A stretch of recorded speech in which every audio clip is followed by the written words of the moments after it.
Elle se masturbait, jusqu'au jour où son mariage de 10 ans s'est brisé. Bienvenue dans French African Folktale. Le ciel restait sombre. Il était 5 heures du matin. Les lampadaires éclairaient faiblement la rue. On entendait juste un chien aboyer au loin. Et soudain, un cri a traversé tout le quartier. « Au secours! Au secours !» Les fenêtres se sont ouvertes une à une. Certains ont sorti la tête, les yeux encore collés de sommeil. D'autres se sont tournés dans leur lit, grognant. « C'est qui encore ? J'ai sommeil. Qui vient nous déranger à cette heure-ci ?» Un voisin a regardé sa femme et dit « Mais, c'est la voix de Mado, non ? Qu'est-ce qui se passe ? Pourquoi il crie ?» L'homme a sauté du lit, a enfilé son pyjama. Sa femme a noué son pagne en vitesse. Ils ont couru vers la maison de Moussa pour voir ce qui se passait. Il y avait des bruits venant de tous les côtés. Puis une voix d'homme, enragé. « Quitte ma maison avec tes affaires, Mado !» Puis il a crié encore plus fort. « Une femme qui se masturbe, honte à toi !» La voix de Mado a répondu, tremblante mais ferme. « Si je le fais, Moussa, c'est parce que toi, tu n'arrives pas à me satisfaire. » Et là, tout le monde a entendu le bruit sec. Moussa venait de la gifler. « Prends tes enfants. Je ne veux plus les sentir ici. » La rue entière était réveillée maintenant.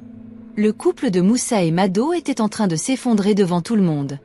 Les gens du quartier murmuraient. « Eh, Mado se masturbe, c'est vrai ? Mais c'est triste. » Moussa et Mado s'étaient connus à l'église. Un dimanche, après le culte, Moussa s'était approché. « Tu t'appelles comment ? » Mado, avait-elle répondu. Ils avaient commencé à parler. Après ça, Moussa passait souvent chez elle. Un mois plus tard, il avait demandé sa main. La famille de Mado avait accepté. Ils s'étaient mariés. Ils vivaient ensemble. Les premières années, tout allait bien. Mado respectait son mari. Moussa se battait pour la maison. 1 an après le mariage, Mado avait donné naissance à leur premier enfant. Puis un deuxième était venu 2 ans plus tard. Tout le monde voyait ce couple comme un modèle. 10 ans de vie commune. Personne n'imaginait qu'un jour, ça allait finir dans le bruit et les cris. Au début, rien ne paraissait. Mais avec le temps, Mado avait commencé à remarquer des changements chez Moussa. Il rentrait tard. Souvent fatigué. Parfois, il ne parlait même plus à table. « Moussa, qu'est-ce qui ne va pas ?» demandait Mado un soir. « Rien, je suis juste fatigué », répondait-il en baissant les yeux. Mais Mado voyait bien que quelque chose n'allait pas. Moussa s'énervait pour de petites choses. Un repas en retard. Une chemise pas bien repassée. Un mot des enfants trop bruyant. Petit à petit, l'ambiance de la maison avait changé. On ne riait plus comme avant. On ne parlait plus longtemps le soir. Le silence avait pris place là où, avant, il y avait des conversations. Mado se demandait si Moussa avait quelqu'un dehors. Mais rien ne le prouvait. C'était juste, différent. Au début, c'était des petites remarques. Mais avec le temps, les mots avaient changé de ton. Un soir, Moussa avait crié. « Tu passes ton temps à l'église, mais à la maison tu fais quoi pour moi ?» Mado, fatigué, avait répondu. « Je m'occupe des enfants, de la maison. Qu'est-ce que tu veux de plus ?» Moussa s'était levé brusquement. « J'ai besoin d'une femme qui me comprend. » Les enfants, assis dans un coin, ne parlaient pas. Ils regardaient seulement. Parfois, c'était pour l'argent. Parfois, pour le repas. Parfois, pour rien. Mado avait essayé d'en parler calmement. « Moussa, qu'est-ce qui ne va pas exactement ?» Mais il répondait toujours. « Laisse-moi tranquille. » Et chaque jour, les cris montaient un peu plus haut. Les voisins commençaient déjà à chuchoter. Le couple de Moussa, ça ne va plus comme avant. Avec le temps, Mado avait remarqué un changement. Son mari n'était plus le même. Au lit, Moussa était devenu très faible. Il ne tenait même plus 3 minutes. Mado se demandait « Mais qu'est-ce qui arrive à Moussa ?» Quand elle essayait d'en parler, Moussa disait seulement « Je travaille trop, je suis fatigué. » Mais Mado ne le croyait pas totalement. Dans sa tête, elle se disait « Peut-être qu'il voit une autre femme dehors. » Alors que ce n'était pas vrai. Moussa rentrait tard, vidé, sans force. Il n'avait même plus le temps ni l'énergie pour elle. Petit à petit, Mado s'était senti isolé. Seul. Mado se sentait seul. Moussa travaillait tout le temps. Il rentrait tard, souvent fatiguée. Un soir, Mado était allongée sur le lit, son téléphone à la main. Elle faisait défiler des vidéos sur Internet. Elle est tombée sur une vidéo pas bien. Elle a hésité. Puis elle l'a regardée. Le lendemain, elle a recommencé. Petit à petit, ça devenait une habitude. Une habitude qu'elle cachait à tout le monde. Quand Moussa dormait, Mado regardait encore. Quand il n'était pas là, pareil. Et un jour, elle a commencé à le faire elle-même. Seule, enfermée dans la chambre. Elle se disait que c'était la seule solution pour elle. Puisque Moussa n'arrivait pas à la satisfaire au lit. Elle avait trouvé ça comme refuge. Elle le faisait tous les jours. Elle était devenue obsédée par la chose. Mado allait à l'église comme tout le monde. Elle servait le Seigneur. On la voyait chanter, prier, sourire. Mais dès qu'elle rentrait à la maison, c'était autre chose. Le jour, la nuit, le matin, dès que Moussa dormait, elle recommençait. Si elle ne le faisait pas, elle devenait comme folle. Un jour, elle préparait. La marmite était sur le feu. Les enfants étaient assis au salon. Mado, elle, a senti l'envie venir encore. Elle a laissé la cuisine. Elle est entrée vite dans sa chambre, la porte ouverte. Elle a pris le jouet en plastique qu'elle avait acheté. Elle a commencé. Dans le salon, la petite Eliane a crié. « Maman, la nourriture brûle. Maman !» Mado n'écoutait pas. Elle était emportée. Eliane, 5 ans, a couru jusqu'à la chambre. Elle a ouvert la porte. Elle a vu sa mère, en pleine action. La petite est restée bouche bée. Elle ne savait même pas quoi dire. Mado, elle, continuait, comme si elle ne voyait pas sa fille. Jusqu'à ce qu'Eliane prenne un objet et frappe la porte fort. Un bruit énorme. Mado a sursauté. Elle a vu sa fille la regarder. Elle a couru dans la cuisine. La marmite était déjà brûlée. L'histoire avec la petite Eliane, ça n'avait même pas dérangé Mado. Elle était déjà trop obsédée. Pour elle, Moussa n'existait presque plus. Elle n'avait plus envie d'être avec son mari. Plus rien.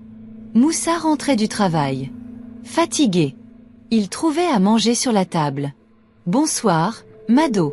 Bonsoir. Elle servait la nourriture. C'est tout. Plus de discussion. Plus de rire. Après, elle disparaissait. Au lit, Mado était toujours la dernière à venir. Quand Moussa voulait partager un moment intime, elle refusait. Un soir, Moussa lui a demandé. « Mado, il y a un souci? Tu sais que je t'aime, malgré tout ce que je fais pour toi. Pourquoi tu agis comme ça ?» Mais Mado ne répondait pas. Elle était déjà dans son monde. Elle regardait encore ses films pas bien. Même dans la douche, elle continuait. Obsédée. Comme attachée à quelque chose qu'elle ne contrôlait plus. Pendant presque 7 ans, Mado avait gardé le même rythme. Aujourd'hui, elle s'entendait bien avec Moussa. Demain, c'était des disputes. La belle famille parlait. Les pasteurs de l'église venaient souvent les voir. Moussa suppliait. « Mado, je veux juste la paix à la maison. » La paix revenait 2, 3 jours, après, tout recommençait. Personne ne savait que le diable avait déjà pris place dans la vie de Mado. Parce que vivre dans ce genre de pratique, ce n'était plus juste une habitude. C'était une véritable oppression spirituelle. Mais Mado ne comprenait pas ça. Un jour, il y avait une grande convention à l'église. Plusieurs pasteurs étaient venus de partout. Le dernier jour, un prédicateur s'est levé. Il a ouvert sa Bible et a lu 1 Corinthiens 6h18. Fuyez l'impudicité. Quelque autre péché qu'un homme commette, ce péché est hors du corps. Mais celui qui se livre à l'impudicité pêche contre son propre corps. Le pasteur a parlé d'une voix ferme. Mes frères et sœurs, il y a des esprits qui poussent les gens dans la masturbation, la pornographie, l'adultère, les mauvaises habitudes. Ces esprits détruisent les foyers, volent la paix intérieure, détruisent l'amour entre mari et femme. Mais Jésus-Christ peut délivrer aujourd'hui toute personne qui est fatiguée de vivre comme ça. Puis il a dit, « Si tu es concerné, ferme les yeux. Nous allons prier. » Le pasteur a levé la main. « Seigneur Jésus, toi qui brises les chaînes, regarde tes enfants aujourd'hui. Nous lions tout esprit impur qui détruit les foyers. Que le feu du Saint-Esprit nettoie les cœurs, les pensées, les corps. Nous déclarons la liberté au nom de Jésus-Christ. » Les gens ont crié « Amen ». Mado aussi. Elle a senti son cœur battre fort. En rentrant à la maison, Elle s'est assise. Elle a commencé à réfléchir. Comment je me suis retrouvée ici? Pourquoi je vis comme ça? Elle a dit à elle-même.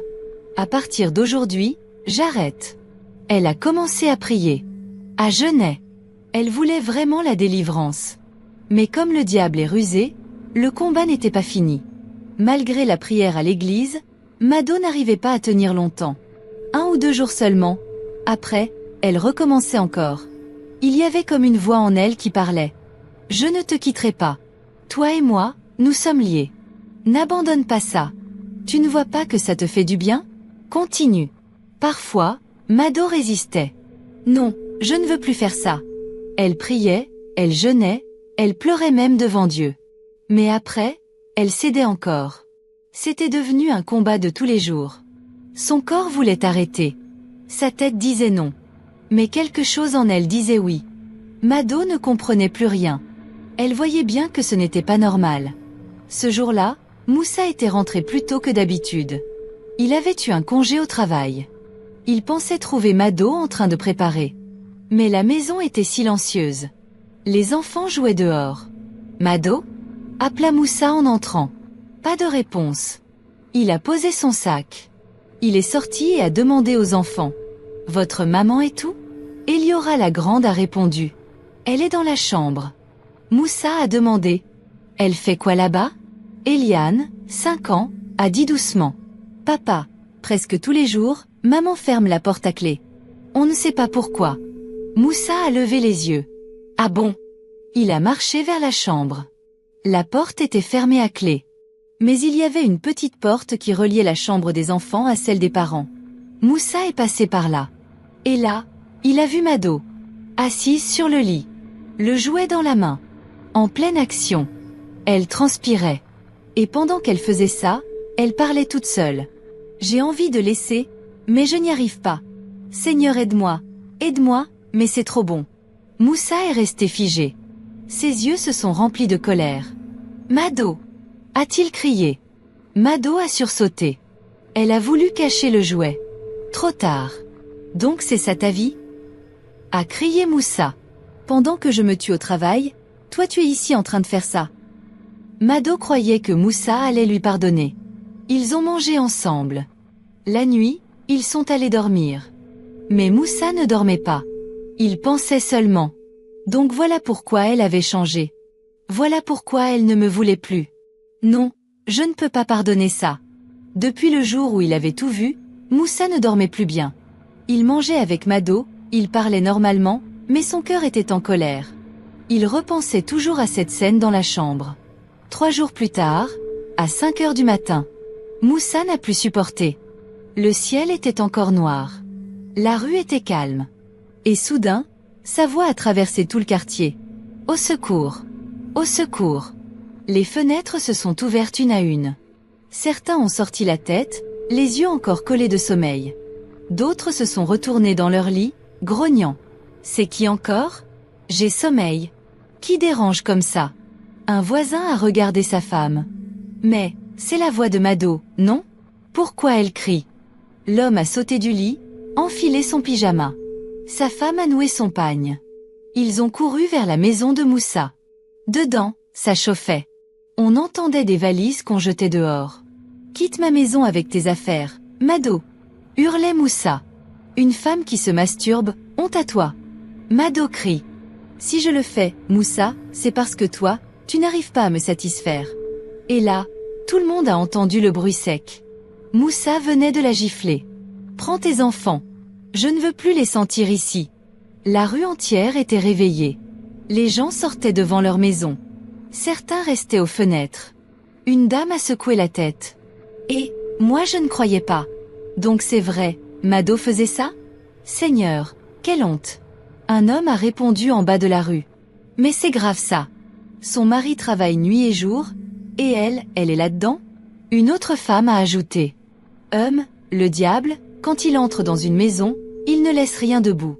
Les gens chuchotaient encore, par petits groupes. Tout le quartier savait maintenant que le couple de Moussa et Mado, c'était fini. Après tout ça, Mado avait quitté la maison. Elle est partie avec ses 2 enfants. Elle est allée vivre chez sa grande sœur. Parce que Mado, Elle était orpheline de père et de mère. Pas d'autre famille. Quand la grande sœur a vu Mado débarquer chez elle, à cette heure-là, elle était surprise. Mado? À cette heure-ci? Qu'est-ce qui se passe? Mado ne parlait pas tout de suite. Elle pleurait seulement. La grande sœur l'a fait entrer. Elle l'a serrée dans ses bras. Mais parle. Qu'est-ce qui t'arrive? Et là, Mado a tout dit. Comment Moussa l'avait chassée. Comment il avait crié devant tout le monde. Comment il avait dit qu'elle se masturbait parce qu'il ne la satisfaisait pas. Tout. Sans rien cacher. La grande sœur l'écoutait. Elle ne disait rien. Elle avait juste les yeux ouverts, choquée. Puis elle a soupiré. Mado, ce que tu as fait, ce n'est pas bien. Mais Dieu peut te libérer. Elle l'a encore serré dans ses bras. Elle lui a dit. Ne t'inquiète pas.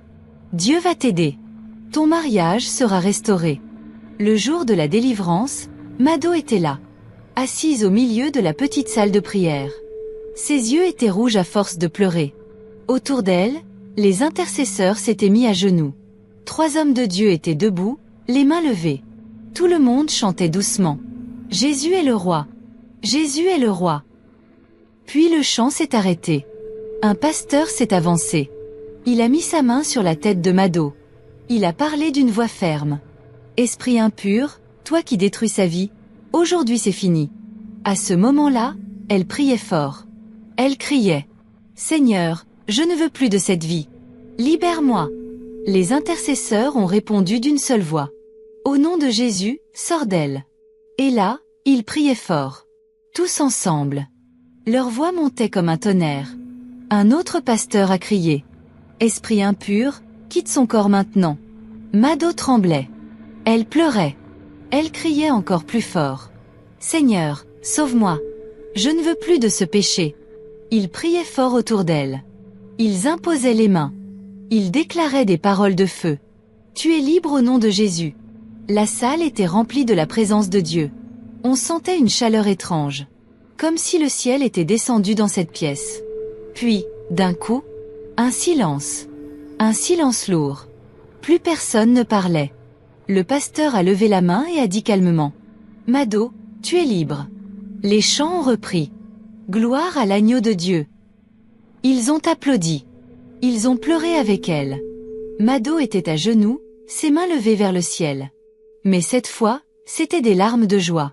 Après la délivrance, Mado était rentrée chez sa grande sœur. Elle abandonne son téléphone Android. Elle prend seulement un petit téléphone à touche. Plus d'internet. Elle priait tous les jours. Elle allait à l'église. Elle jeûnait. Elle ne voulait plus jamais retomber dans cette vie. Quand Mado est partie, elle et Moussa restaient en contact. Mais c'était juste pour les enfants. Rien d'autre. Moussa appelait pour avoir des nouvelles. Mado répondait. Il parlait calmement. Mais plus d'amour. Rien que les enfants. Moussa priait. Il demandait à Dieu. Seigneur, est-ce que je dois divorcer? Est-ce que je dois continuer avec Mado? Il priait jour et nuit. Il avait compris que Dieu devait passer avant tout. Puis, après la délivrance de Mado, les hommes de Dieu sont allés voir Moussa.